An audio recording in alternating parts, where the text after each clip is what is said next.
Pleasure to see you all here this evening and to be able to tell you a little bit about the Mauritian Wildlife Foundation's work and the Mauritius Kestrel.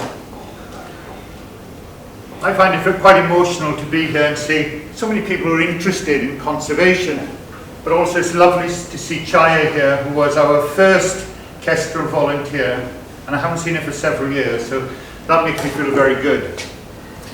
I've worked in Mauritius since the 1970s. I came in 1979, and I've been involved in developing some of the conservation work. And it gives me great pride, great pleasure to see that the work that I was involved with at the beginning has now been developed, taken over, and is now flourishing in the hands of a competent team of Mauritian biologists. In the 1970s and 80s, conservation in Mauritius had lots of expatriates working here. That has changed completely. I come here twice a year to help and advise. Not that they need my advice, but it's now being run by Mauritians. And it's lovely to see Mauritian consciousness developing. And we're now beginning to think about looking after our wildlife. I can tell you a little bit about the Mauritius Kestrel story. And Vikash has already told you why we need the Mauritius Kestrel as a national bird. But if we think about it, Mauritius is known all over the world for the dodo, the symbol of extinction. And it's a very famous bird. But we should lament the loss of the dodo. And we should actually be celebrating life. We should celebrate life and thriving diversity. And that's why we need the Kestrel, which is symbolic of successful recovery. And in the years to come, I hope that all Mauritians will embrace their wildlife and look after the wonderful diversity which still exists and which is symbolic of this island. We've got lots of wildlife which is endemic, found nowhere else in the world, which makes Mauritius totally unique.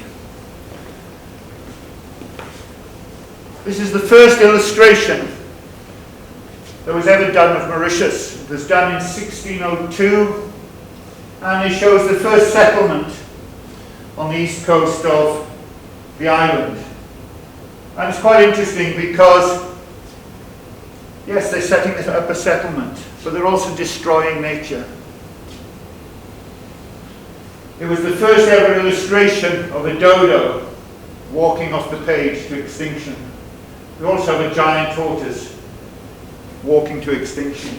But also, up here there's a pink pigeon there, believe me. You can't quite see it all, but you have to believe me, there's a pink pigeon, and there's an echo parakeet. So it's showing what diversity was here. But it also shows that as they were developing the island, they were also destroying it. And they were taking fish out of the sea, chopping down trees, and so on. And I want us all to think about what the island was once like. We all know that Mauritius is a paradise. We all love Mauritius. It's our island. People come here from all over the world on holiday. But it was once a very different paradise. And I hope that in the future we can embrace what's left of our biodiversity and to celebrate it and to show it to the people that visit here and for the Mauritians to appreciate even more. This is an illustration by a friend of ours, Julian Hume, and he just shows a typical view of the Mauritius when man first came to Mauritius. We had flamingos, we had giant tortoises, we had parrots, we had blue pigeons. There's a Mauritius Kestrel there. But you can see huge biodiversity. Unfortunately, we lost the dodo, but we also lost a host of other species. And it was a result of habitat destruction. Vikas showed you some maps showing the rate of destruction, and if you look here, the black area shows forest cover in about 1800. This is native forest, this is endemic plants, endemic trees. By the year 2000, we just had small remnants left, mainly in the southwest and in the east. So it shows the extent of modification. Just look at that for a moment. This is the sort of destruction that we see not only here in Mauritius, but unfortunately we're beginning to see it all over the world. And it's no surprise that as a result of forest destruction, we've lost many, many interesting species. These are models that were made a number of years ago of some of the extinct species from Mauritius and also from Rodrigues. The large tortoise is from Rodrigues, but we also had large tortoises here. And if we look at them, this is the flightless rail. This is a browsing tortoise, the blue pigeon, the lesser fruit bat, the raven parrot and the giant skink. We have to lament the loss of these species, but also think about the roles they once played in keeping our ecosystems healthy.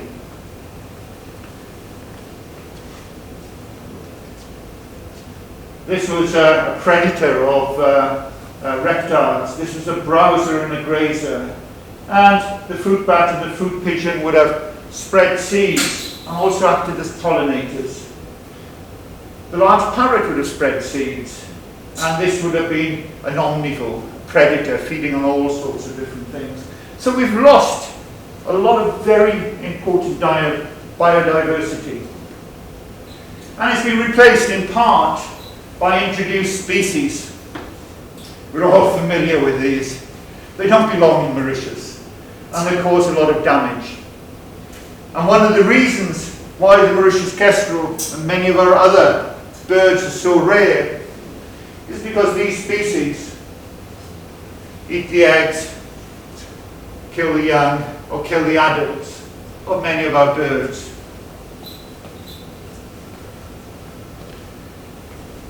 But fortunately, despite these challenges and insults, we still have some wonderful wildlife left in Mauritius. And these are just some of the species we work with. Very rare and very beautiful. Oops. That's a Round Island boa. It's a lovely snake, it's about that big, lives on Round Island. This is a skink from Round Island. This is the brocato, this is the echo parakeet, Mauritius kestrel, and bottleplant. And we've got lots of others, really wonderful species that we work with in the Mauritian Wildlife Foundation. Vikas told you that in 1974, the Mauritius kestrel was considered to be the next species to become extinct on Mauritius. Everybody's saying, well, it's unsavable. And it's quite interesting because I've looked back at various books written in the 1960s, and people were predicting that the Mauritius kestrel would soon become extinct, would follow the dodo. However, there were some Mauritians who really wanted to do something about it. There were some Mauritians who believed that the Mauritius kestrel shouldn't become extinct, that we should try and do something about it. And perhaps the most relevant person was Frans Staub. Frans, who I knew quite well, he died about a decade ago. He was a dentist in Peep, and he was a pioneer naturalist. He was very interested in the birds. In fact, he wrote 3 books on the birds of Mauritius and Rodrigues. And he got in touch with various people and said, what can we do about the Mauritius kestrel? The numbers are going down, we've got to do something about it. And he worked very hard with various people. studying the birds and trying to find out about them. And he was successful in getting some international support. However, it was an uphill struggle. Because in the late 1970s, the conservation community was saying that species like the Mauritius kestrel were so rare, we shouldn't even try and save them. They were beyond hope. They were terminal cases. It would be a waste of money. And this was written in a very influential book at the time.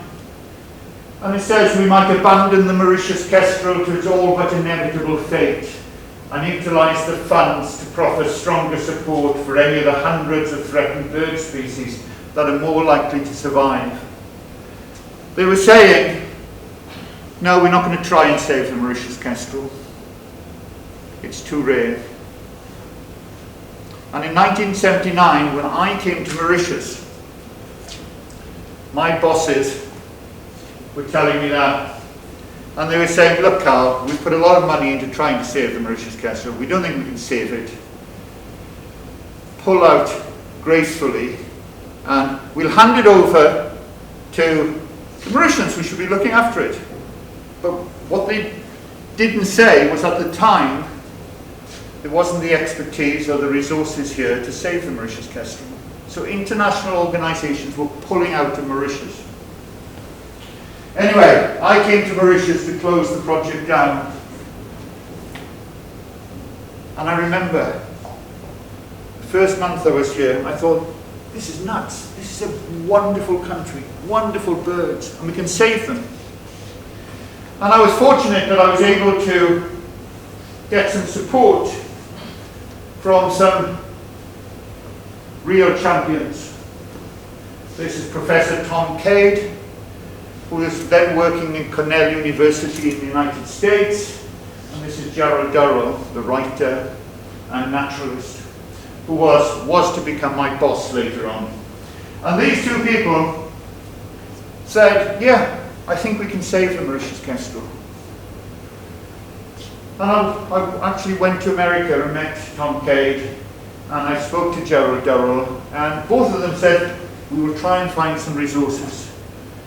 We think that the Mauritius kestrel can be saved, that we can develop the work that's already been done on Mauritius, and we can develop a long-term program.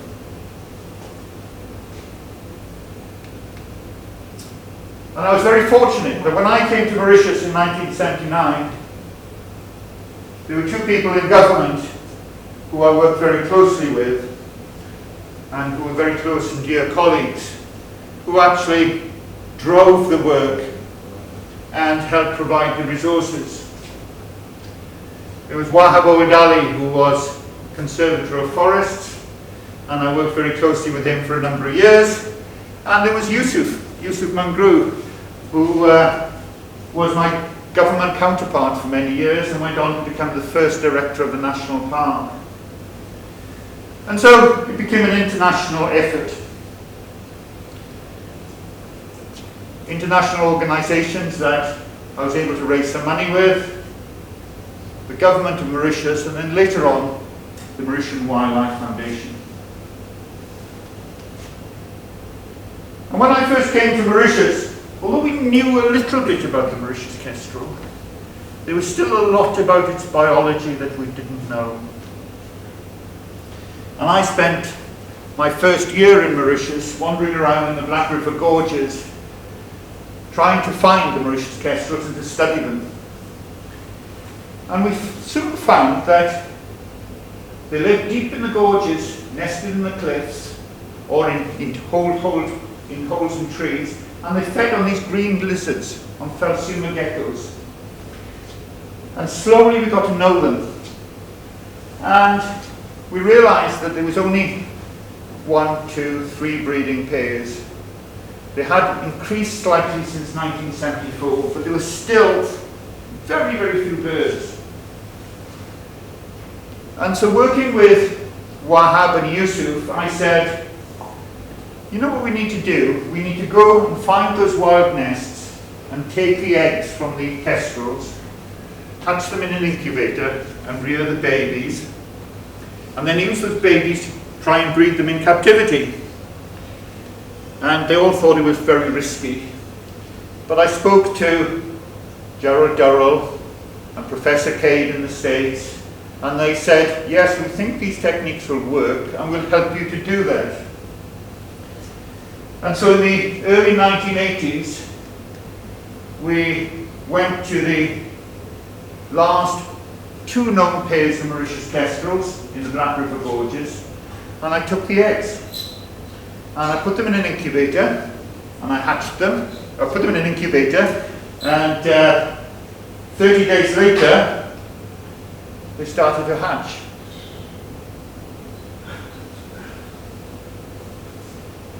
And at the time it was very exciting because this was done in the Forestry Department nursery in Black River, or what used to be a nursery, and I hatched them in the office.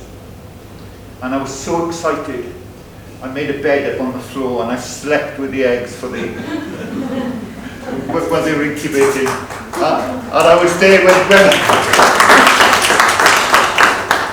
and I remember the first one hatched at 4:30 in the morning.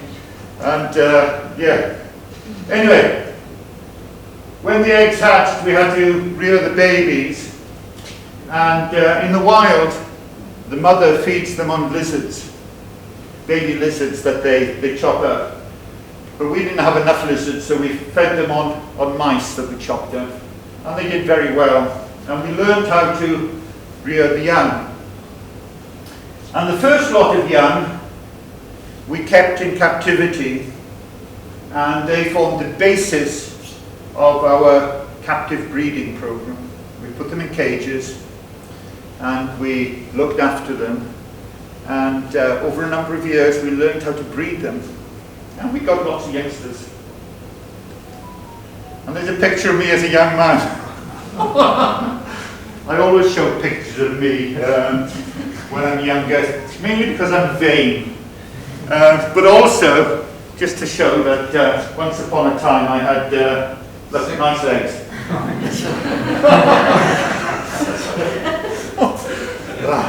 Anyway, when I think back, those are some of the happiest days of my life. Of course, all my life has been happy. I've enjoyed working here. But when I think back to those times, they were very anxious times because we were trying to save the birds, but also very, very exciting times. And Chaya was there helping us during much of this period. And there's one of our young kestrels there. And what I did was I taught it to come and sit on the scales, the sort of weighing scales, and I could record its weight every day, just to make sure it was doing well. Anyway, we were able to breed them in captivity. And I remember with great excitement when they laid eggs and they hatched and so on. And after a few years, we had enough that we could start putting them back in the wild. And the way we released them was a technique that had been worked out in North America with some of the falcons they work with there. And you put them in a nest box when they're young, and you leave them fledge, and you feed them until they become independent. And this technique works very well. And this is what Chaya was helping us do, looking after the kestrels. And we trained the kestrels to come and take food from us. We fed them on mice. And it was a great privilege to be able to go up into the gorges, and we'd whistle, and the kestrels would fly down, and you'd hold up a mouse, and it would take it from your fingers. And at one stage we had many kestrels that were trained like that. And even after they'd become independent of our feeding, we could still go into the forest and whistle, and if there was a kestrel around, it would come down and say hello. So it was a very special time. And many people came to see the kestrels, and I showed them. One day I had the whole cabinet that came down, and we took them up into the gorges, and Sanarud fed a kestrel, a mouse. So I like to think that was the time that he decided we should set up a national park in Mauritius. And in fact, when they were debating whether or not to have a national park, he said, we put all this effort into looking after the rare birds of Mauritius. we need somewhere for them to live.